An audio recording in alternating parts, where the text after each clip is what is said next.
अस्सलाम वालेकुम student. Question number 10 है हमारा 15 चैप्टर का short question. Show that E and delta phi and divided by delta T have the same units. क्योंकि फार्मूले में जो है वो ये दोनों बराबर हैं तो सारी सी बात है इनके यूनिट भी बराबर होंगे। तो आपने इंड्यूस्ड ईएमएफ से स्टार्ट करना है। इसकी यूनिट होती है जाउल पर कॉलम। और उसके बाद जो delta phi divided by delta T यानी फ्लक्स का जो rate of change of flux है, फ्लक्स का फार्मूला होता है वेबर पर सेकेंड। और फ्लक्स जो है वो एक्चुअली किसके बराबर होता है, बी ए के। ठीक है, अगर मैक्सिमम के लिए लिखें, ये मैग्नेटिक फील्ड है और मैग्नेटिक फील्ड की स्ट्रेंथ है और ये एरिया है। तो इसकी जो होती है newton metre per ampere second. तो इस तरह से जो है वो आप यूनिट लिख के दोनों को जो है वो एक दूसरे के बराबर प्रूव कर सकते हैं। ठीक है, उसके बाद नेक्स्ट क्वेश्चन है, when electric motor such as electric drill is being used does it also act as a generator, if so what is the consequence of this. ठीक है, तो एक इलेक्ट्रिक मोटर क्या करती है, इलेक्ट्रिक मोटर को एक कॉइल को आप करंट देते हैं, मैग्नेटिक फील्ड में पड़ी हुई होती है, उसके ऊपर फोर्स लगती है, वो घूमना शुरू कर देती है। ये मोटर का प्रिंसिपल है। ठीक है, तो जब एक कॉइल, अगर हम ये थोड़ा सा बना लें इसको कि इस तरह से, ये एन है, ये एस है, ये मैग्नेटिक फील्ड है। ठीक है, और इसके दरमियान एक कॉइल जो है वो पड़ी हुई है, उस कॉइल में करंट है क्योंकि हमने इसको इधर से जो है वो बैटरी के साथ जोड़ा, इधर से पॉजिटिव और इधर से नेगेटिव बैटरी के साथ जोड़ा हुआ है। बैटरी की ईएमएफ जो है वो है वी। और अब ये कॉइल जो है वो इस एक्सिस पे रोटेट कर रही है। जाहिर सी बात है, जब कॉइल ऐसे रोटेट करेगी तो मैग्नेटिक फ्लक्स में चेंज आएगा। जब मैग्नेटिक फ्लक्स में चेंज आएगा तो इंड्यूस्ड ईएमएफ पैदा होगी। वो इंड्यूस्ड ईएमएफ होगी ई, और वो इंड्यूस्ड ईएमएफ जो है इस बैटरी की जो ईएमएफ होगी उसको अपोज करेगी। तो हम ये कह सकते हैं कि जो नेट ईएमएफ होगी वो होगी वी माइनस ई इस कॉइल के अंदर।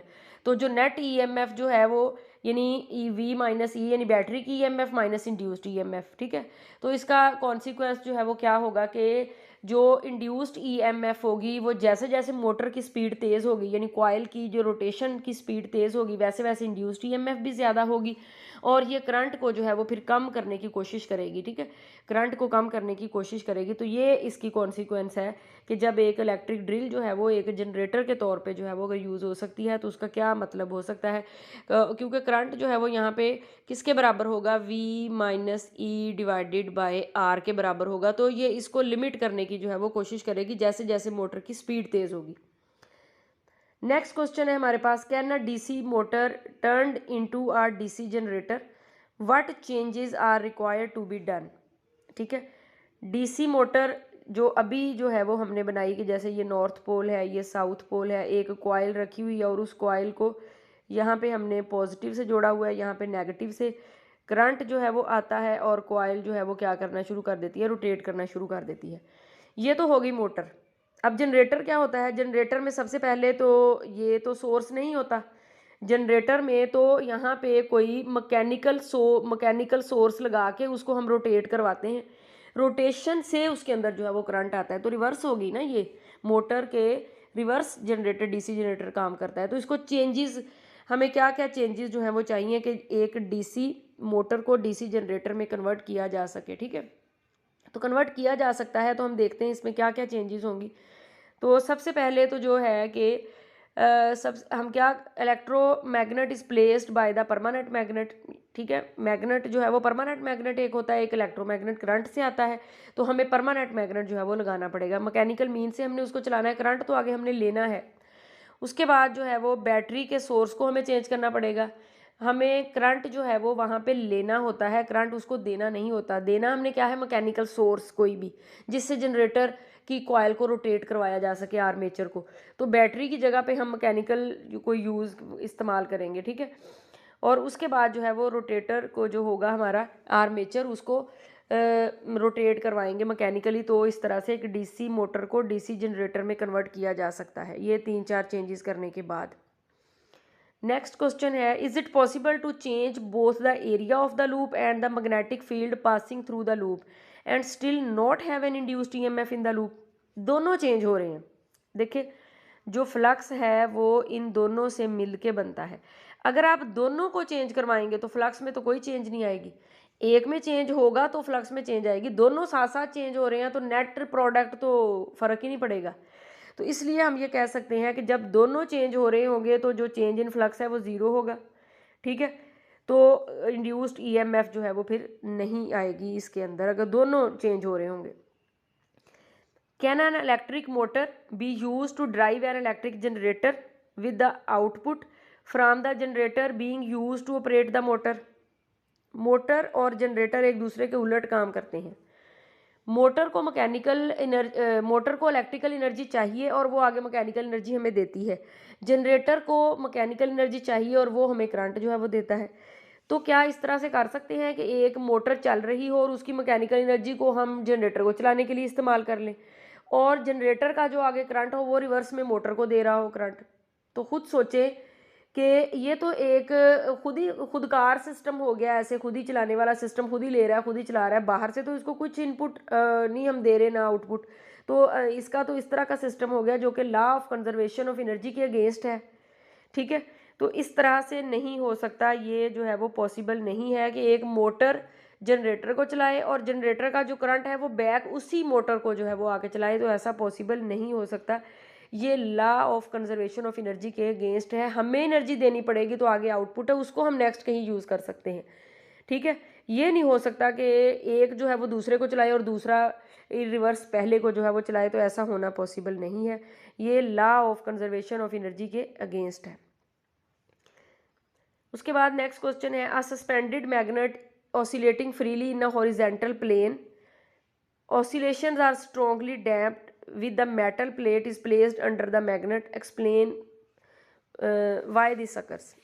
अब देखें, जब मैग्नेट मूव कर रहा होगा, इस तरह ऑसिलेट कर रहा होगा, हमने उसको ऐसे, ये नॉर्थ पोल है ये साउथ पोल है, ऐसे ऐसे ऑसिलेट कर रहा है, अगर उसके नज़दीक हम मेटल प्लेट लेके आते हैं, तो मेटल प्लेट जब इसके नज़दीक लेके आएंगे तो जाहिर सी बात है कि मेटल प्लेट, क्योंकि फ्लक्स में चेंज आ रहा है ना, हिलने जुलने से इस तरह फ्लक्स में चेंज आ रहा है, तो मैग्नेटिक प्लेट में जो है वो क्या होगा कि एक इंड्यूस करंट जो है वो आ जाएगा। ठीक है, जिसको हम ईडी करंट्स का नाम भी देंगे। ऐसे करंट के लूप जो है वो इसके अंदर इंड्यूस हो जाएंगे और वो अपने काज को हमेशा अपोज करते हैं। ठीक है, तो अपोज करने की वजह से इसकी जो ऑसिलेशन है वो डैम्प हो जाएगी, यानी स्लो हो जाएगी, कम हो जाएगी। ठीक है, तो इसलिए ये वाला जो है वो, क्योंकि मेटल प्लेट करीब लेके आने की वजह से जो मेटल प्लेट के अंदर लेंसेज लॉ के अकॉर्डिंग जो भी करंट उसके अंदर जनरेट होगा वो अपने काज को अपोज करेगा। तो इसलिए हम ये कह सकते हैं कि जो ऑसिलेशन जो मैग्नेट में हो रही थी वो डैम्प हो जाएगी, कम हो जाएगी। नेक्स्ट क्वेश्चन है, 4 unmarked wires emerge from a transformer, what steps would you take to determine the turn ratio. ठीक है, तो एक ट्रांसफार्मर में से ऐसे 4 तारें बाहर आ रही हैं।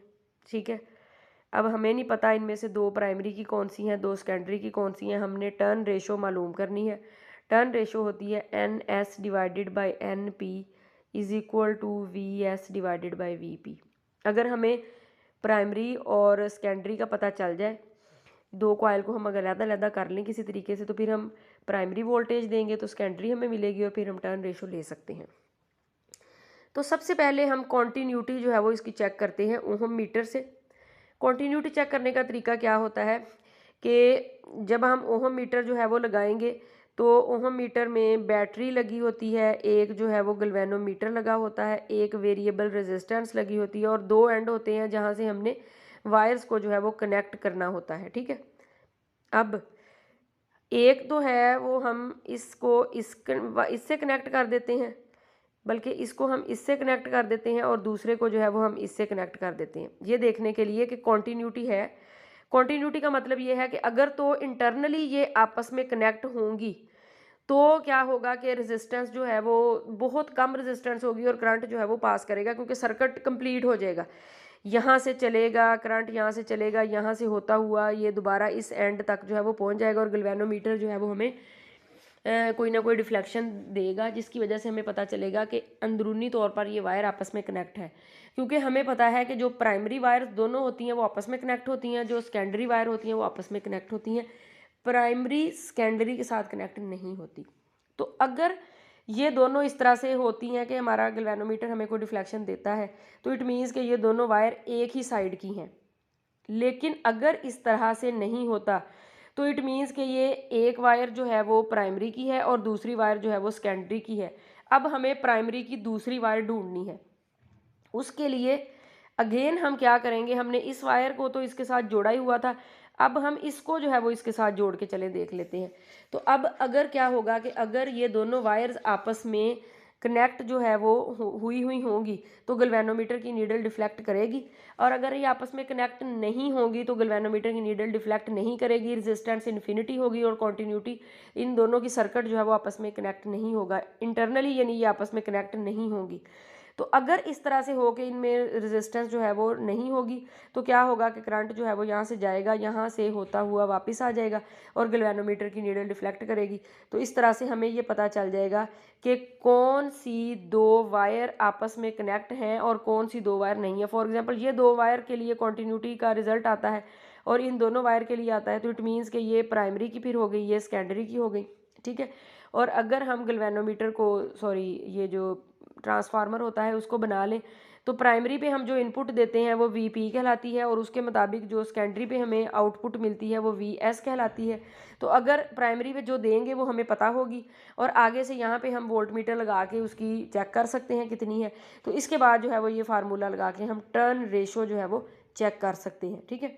तो इसके लिए सबसे पहले जो है वो हम कॉन्टीन्यूटी चेक करेंगे चारों वायर्स की कि दोनों दो प्राइमरी कौन सी हैं और दो सेकेंडरी कौन सी, उसके लिए ओम मीटर का इस्तेमाल करेंगे। अगर रेजिस्टेंस जीरो होगी तो करंट पास कर जाएगा, इट मीन्स जो दो वायर हमने लगाई हुई होंगी वो आपस में कनेक्ट होंगी, वो या तो प्राइमरी की ले लेंगे हम या सेकेंडरी के तौर पे। और अगर वो आपस में कनेक्ट नहीं होगी तो रेजिस्टेंस इन्फिनिटी होगी और गैल्वेनोमीटर जो है वो कोई डिफ्लेक्शन नहीं देगा। तो ये होता है कॉन्टीन्यूटी चेक। नेक्स्ट क्वेश्चन जो है वो हमारे पास है 17, can a step up transformer increase the power level? In transformer there is no transfer of energy from the primary to the secondary, how is then power transformed? ठीक है। Transformer दो तरह के होते हैं, एक स्टेप अप होता है, एक स्टेप डाउन होता है। स्टेप अप जो है वो वोल्टेज को बढ़ाता है, स्टेप डाउन जो है वो वोल्टेज को कम करता है। लेकिन स्टेप अप ट्रांसफार्मर का ये मतलब नहीं है कि वो पावर को स्टेप अप करता है।